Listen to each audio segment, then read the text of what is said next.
Hey guys, and welcome back to The Binger. We all know that Marvel actors are used to selling. They've been hawking prime superhero realness for years now, but for a lot of them, it isn't the first time they've been tasked with building a brand. Many of the MCU's top dogs weren't always as slick and stylish as they are today. Oh no. Oh, you want to get personal.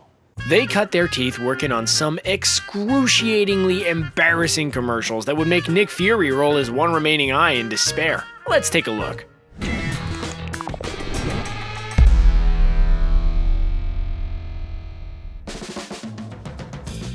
Samuel L. Jackson may play the uber-cool Cat Fury now, but he hasn't always been the suave guy we know and love. In fact, the actor didn't make it big in the industry until a little later in life, landing his breakout role in Pulp Fiction in 1994 at the age of 45. Jackson plays the cynical hitman perfectly, but there's one scene that is simply iconic. When Jules and Vincent are out doing their scary, intimidating thing, they talk a lot about burgers. It turns out that Jackson was massively qualified for this Tarantino feature because if anyone knows those little morsels of deliciousness, it's him. In 1975, when the star was still trying to make a name for himself in the biz, he landed a part in a Crystal Burger commercial. His part might be fleeting, but watching one of the biggest names in the world talking about onions with enthusiasm is priceless. Probably it's these little cooked onions. It's hard to believe that it's the same dude, but it's him. Hey, at least it put food on the table. A guy's gotta eat. Hawkeye gets a bit of a tough rep in the MCU, doesn't he? Poor old Clint Barton just can't catch a break. He's often billed as the character that does the least, but hey, at least Jeremy Renner gets a decent payday. Back in the day, he had no choice but to star in a very creatively questionable ad for Bud Light. Now, we like a beer as much as the next person, but there's something about this particular ad that just doesn't sit right. Maybe it's because we're used to seeing Renner as the slick arrow-shooting Avenger. Watching him play a stupid dude fishing around for a beer just seems super weird and uncomfortable. Hey, Bud Light, can I have one? Plus, we can't imagine Hawkeye kicking back at the end of a hard day and opening up a can of Bud Light. Surely he's the type to pour a whiskey on the rocks while he laments the loss of his pal Natasha. Or maybe he doesn't drink at all to keep his aim true. No, we're not talking about his bathroom habits, but his shooting skills. Get your minds out of the gutter. Mark Ruffalo has been fighting the good fight as Bruce Banner for years since taking over from Edward Norton. He's been instrumental in defeating Thanos, but way before the intergalactic battle, Ruffalo had another more serious skirmish on his hands. This villain has a widespread grip on the youth of the world, bringing them to their knees. No, it's not violence in video games, it's pimples. In 1989, Ruffalo did his part to defeat the red-headed face invaders by starring in a commercial for Clearasil. We're used to seeing the actor as slightly rough around the edges as either Hulk or Banner, not with perfectly coiffed hair and a dewy complexion. The young star in the making looks more enamored with the Acne brand's double-clear, dual-textured pads than Banner did with Romanoff. Perhaps that's where he perfected his love-struck gaze, looking longingly into the mirror. If only Ruffalo knew then that he'd become famous for luminous green skin and not blemish-free skin, it might have given him some hope. Don't worry, young Mark. It gets better. You won't be doing this stuff forever. There.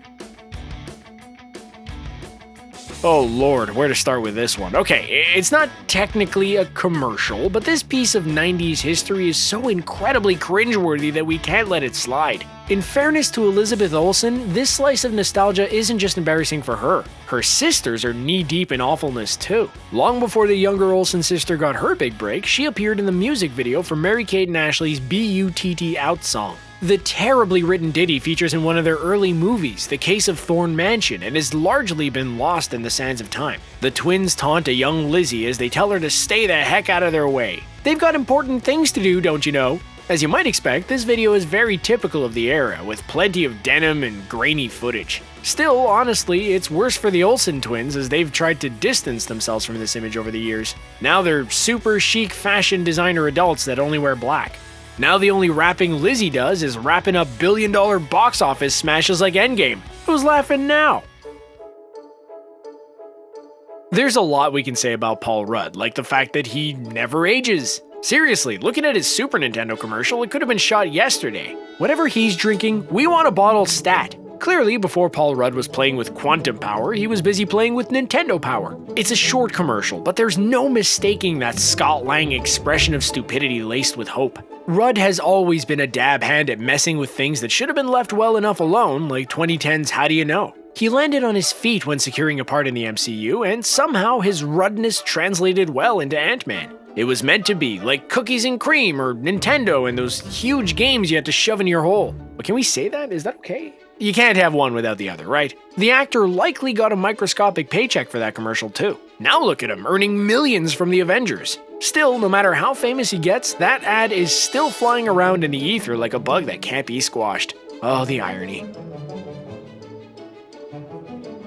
Just like his boy Nick Fury, Agent Coulson didn't hit the big time until he was a little longer in the tooth. Before Clark Gregg landed the part as S.H.I.E.L.D.'s main man, he was busy fighting an altogether different enemy, Athlete's Foot. Have you ever watched a commercial where a doctor is talking and wondered if it's actually a doctor? Spoiler alert, it's not. It's not even a pharmacist. In this Micotin ad, Gregg does a great job of getting down to business. He looks the part in his blue coat, complete with a dapper shirt and tie. He even sounds the part, talking directly to the viewer about how they can use this brand to get rid of their gross, stinky fungus. If there were ever any doubts about Gregg's acting abilities, we can cancel them out right now. This guy's a genius, whether he's talking about taking down universal threats or closer to home enemies like the ones plaguing your tootsies. Got some burning and itching to take care of? Step up to the mic and get it done.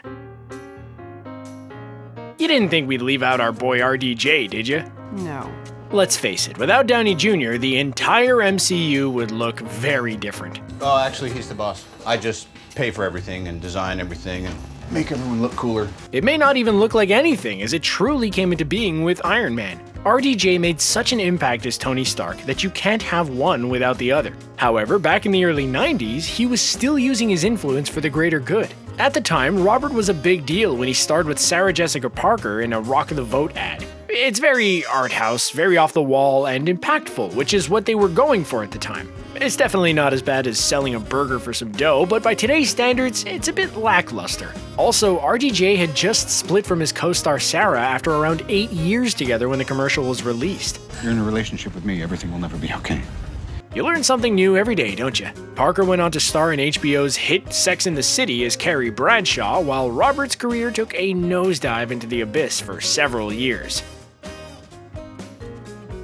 Okay, Kate Mara's turn as Sue Storm was a valiant effort, but the fate of the Fantastic Four was always going to be uncertain. Kevin Feige has said that another movie based on the troupe is in the works, but it most likely will be recast. Anywho, before giving the part of the Invisible Woman to her in 2015, Mara had bigger fish to fry. She had an almost impossible task before her: getting her friends to keep quiet about her crush on Bobby Templeton. We've all been there, right? The news gets around the school like a bad case of chickenpox thanks to AT&T. Pagers go off, emails get sent. Considering this was 1998, that is a miracle. If you're too young to remember the pain of dial-up internet, consider yourself lucky. For a young Mara, this commercial was probably a big deal as it was aired during the Super Bowl. All's well that ends well in the end when Kate's character goes home to find Bobby Templeton sat on her couch waiting for her.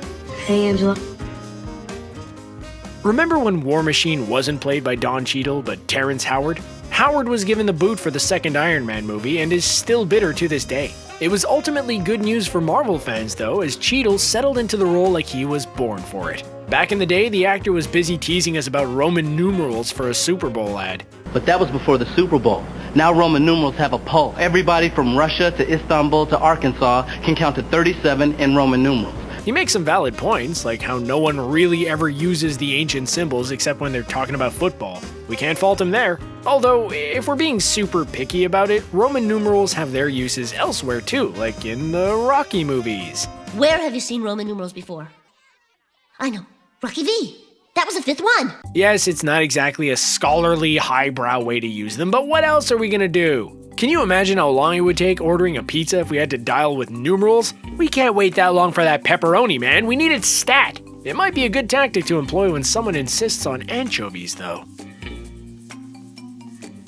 Tony Stark might have been the MCU's wild child, but Steve Rogers was the poster boy for moral greatness. Language! Back in his early career, before he donned Cap's shield, Chris Evans was just a plain and simple poster boy for American good looks. Dressed as a GI, Evans stars in a commercial for the Game Show Network. As he lies on his bunk, he shouts the answer at the TV. Fortunes. As far as commercials go, this one is pretty accurate. Who hasn't answered questions for contestants and then marveled at how stupid they are for not knowing, right? As well as this, we've got a bonus entry for you. Evans also made an appearance as Tyler the Surfer Guy for Milton Bradley's Mystery Date game. Back in the 90s, manufacturers went in for the teenage girl market. Monopoly was out, and games where you had to talk to imaginary boys on phones were in. Words that rhyme with Corey. Glory. Story. Chris can be seen holding a surfboard and grinning at the spending habits of adolescents everywhere. Not much has changed. That is America's ass. There you have it. What do you think? Our favorite has to be Chris Evans and his dimples. Let us know yours in the comments. Before you go, be sure to hit that subscribe button and give this video a big thumbs up so we know you love us. Until next time, thanks for watching.